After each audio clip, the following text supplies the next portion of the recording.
ನಮಸ್ಕಾರ ಸ್ನೇಹಿತರೆ, ನಮ್ಮ ಚಾನಲ್ಗೆ ನಿಮ್ಮೆಲ್ಲರಿಗೂ ಹೃದಯಪೂರ್ವಕ ಸ್ವಾಗತ. ಇಂದಿನ ವಿಡಿಯೋದಲ್ಲಿ ಬಹಳ ಜನರಿಗೆ ಸಂಬಂಧಿಸಿದ ಒಂದು ವಿಷಯದ ಬಗ್ಗೆ ಮಾತನಾಡೋಣ. ಕೆಲವು ಜನರು ಜಾಸ್ತಿ ಮಾತನಾಡುವುದಿಲ್ಲ. ಅವರಿಗೆ ತುಂಬ ಈಗೋ ಅಥವಾ ದುರಹಂಕಾರ ಇದೆ ಎಂದು ಕೆಲವು ಜನರು ಹೇಳುತ್ತಾರೆ. ಆದರೆ ನಿಮಗೆ ಇದು ನಿಜ ಅನಿಸುತ್ತಾ? ಹೌದು ಎಂದಾದಲ್ಲಿ ಈ ವಿಡಿಯೋವನ್ನು ಕೊನೆಯ ತನಕ ನೋಡಿ. ನಿಮ್ಮ ಪ್ರಕಾರ ಮಾತನಾಡದವರಿಗೆ ಈಗೋ ಇದೆ ಎಂದು ಹೇಳುತ್ತೀರಿ. ಆದರೆ ಮಾತನಾಡುವವರು ಒಳ್ಳೆಯವರು ಇರುತ್ತಾರಾ? ನಮ್ಮ ಮುಂದೆ ಒಳ್ಳೆಯವರಾಗಿ ಸುಂದರವಾಗಿ ಮಾತನಾಡಿ ನಮ್ಮ ಹಿಂದೆ ಏನೇನು ನಮ್ಮ ಬಗ್ಗೆ ಮಾತನಾಡುತ್ತಾರೆ. ಹಾಗಾದರೆ ಇವರಿಗೆ ಈಗೋ ಇರೋದಿಲ್ವಾ? ಇದರಲ್ಲಿ ಯಾರು ಒಳ್ಳೆಯವರು, ಯಾರಿಗೂ ಈಗೋ ಇದೆ, ನೀವೇ ಹೇಳಿ. ಅದಕ್ಕಾಗಿ ಮಾತು ಮುಖ್ಯವಲ್ಲ. ಕಡಿಮೆ ಮಾತನಾಡಿದರೂ ಪರವಾಗಿಲ್ಲ, ಒಳ್ಳೆಯ ಮನಸ್ಸು ಮುಖ್ಯ. ನಾಲಿಗೆ ಸಿಹಿಯಾಗಿದ್ದರೆ ಸಾಲದು, ಮನಸ್ಸು ಸಿಹಿಯಾಗಿರಬೇಕು. ಮಾತನಾಡದವರಲ್ಲಿ ಮಾತ್ರ ಈಗೋ ಇರುತ್ತದೆ, ಮಾತನಾಡುವವರಲ್ಲಿ ಈಗೋ ಇರುವುದಿಲ್ಲ ಎಂದು ತಪ್ಪಾಗಿ ತಿಳಿಯಬೇಡಿ. ಮಾತಿಗೂ ಅಹಂಕಾರಕ್ಕೂ ಯಾವುದೇ ಸಂಬಂಧವಿಲ್ಲ. ಜಾಸ್ತಿ ಮಾತಾಡಲಿ, ಮಾತನಾಡದೇ ಇರಲಿ, ಈಗೋ ಇರುವ ವ್ಯಕ್ತಿ ಹೇಗಿರುತ್ತಾರೆ ಎಂದರೆ ಅವರು ತಮ್ಮ ತಪ್ಪನ್ನು ಎಂದಿಗೂ ಒಪ್ಪಿಕೊಳ್ಳುವುದಿಲ್ಲ. ಇತರರನ್ನು ಕೀಳಾಗಿ ಕಾಣುತ್ತಾರೆ. ಯಾರ ಸಲಹೆಯನ್ನು ಕೇಳಲು ಇಷ್ಟಪಡುವುದಿಲ್ಲ. ಯಶಸ್ಸು ಬಂದಾಗ ಎಲ್ಲವೂ ನನ್ನಿಂದಲೇ ಎಂದು ಭಾವಿಸುತ್ತಾರೆ. ಅವರಲ್ಲಿ ವಿನಯ ಕಡಿಮೆ ಇರುತ್ತದೆ. ಇಂಥವರಲ್ಲಿ ಈಗೋ ಇದೆ ಎಂದು ತಿಳಿದುಕೊಳ್ಳಬೇಕು. ಯಾರನ್ನೂ ಅವರ ಮಾತಿನ ಪ್ರಮಾಣದಿಂದ ಅಳೆಯಬಾರದು. ಅವರ ಹೃದಯವನ್ನು ಅರಿಯಲು ಪ್ರಯತ್ನಿಸಬೇಕು. ಅವರ ವರ್ತನೆಯನ್ನು ಗಮನಿಸಬೇಕು. ಒಳ್ಳೆಯ ಮನಸ್ಸು ಇದ್ದರೆ ಕಡಿಮೆ ಮಾತು ಸಮಸ್ಯೆಯಲ್ಲ. ಮಾತು ಕಡಿಮೆ ಇರುವುದು ಒಂದು ಸ್ವಭಾವವೇ ಅಷ್ಟೇ. ಜಾಸ್ತಿ ಮಾತನಾಡಲು, ಹೊಸ ಜನರ ಜೊತೆ ಮಾತನಾಡಲು ಸಂಕೋಚ ಪಡುತ್ತಾರೆ ಅಷ್ಟೇ.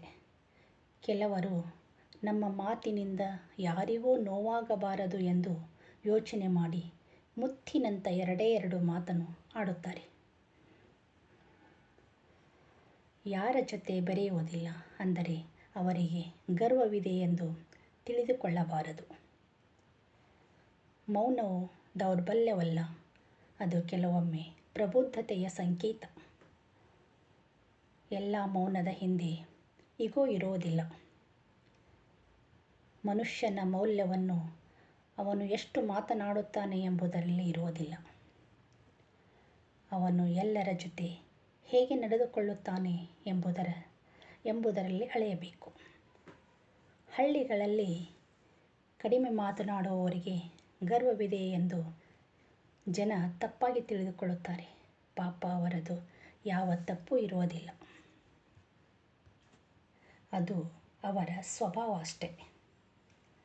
ಈಗ ಒಬ್ಬ ರೈತ ಹೊಲದಲ್ಲಿ ದಿನವಿಡೀ ಕೆಲಸ ಮಾಡುತ್ತಾನೆ. ಅವನು ಎಲ್ಲರ ಮನೆಗೆ ಹೋಗಿ ಗಂಟೆಗಟ್ಟಲೆ ಮಾತನಾಡಲು ಸಾಧ್ಯವೇ? ದಿನವೆಲ್ಲ ದುಡಿದು ಸಂಜೆ ಮನೆಗೆ ಬರುವವನಿಗೆ ಕೆಲವೊಮ್ಮೆ ಮೌನವೇ ವಿಶ್ರಾಂತಿ. ಹಾಗಂತ ಅವನಲ್ಲಿ ದುರಹಂಕಾರವಿದೆ ಎನ್ನುವುದು ತಪ್ಪಾಗುತ್ತೆ. ಈಗ ನಾನು ಒಂದು ನಿಜ ಜೀವನಕ್ಕೆ ಹತ್ತಿರವಾದ ಒಂದು ಕಥೆಯನ್ನು ಹೇಳುತ್ತೇನೆ, ಕೇಳಿ. ಒಂದು ಹಳ್ಳಿಯಲ್ಲಿ ಶಿವಣ್ಣ ಎಂಬ ರೈತನಿದ್ದ.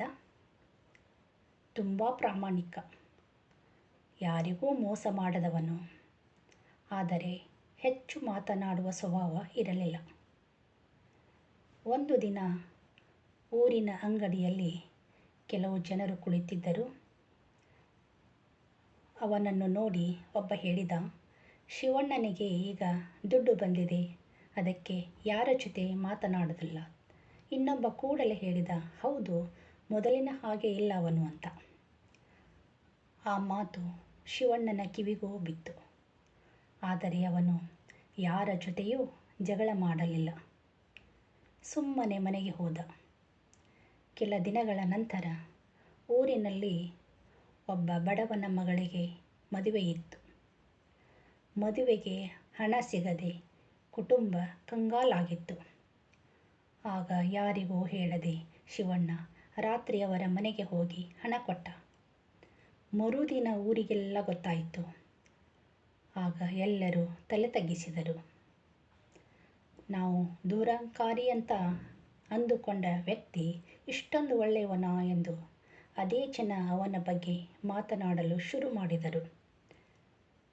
ಮನುಷ್ಯನ ಒಳ್ಳೆಯತನ ಜೋರಾಗಿ ಮಾತನಾಡುವುದಿಲ್ಲ, ಸಮಯ ಬಂದಾಗ ಮಾಡುವ ಸಹಾಯದಲ್ಲಿ ಇರುತ್ತದೆ.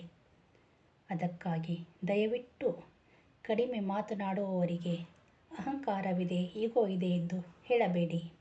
ಅವರ ಮನಸ್ಸನ್ನು ತಿಳಿದುಕೊಂಡು ಅವರ ಬಗ್ಗೆ ಮಾತನಾಡಿ.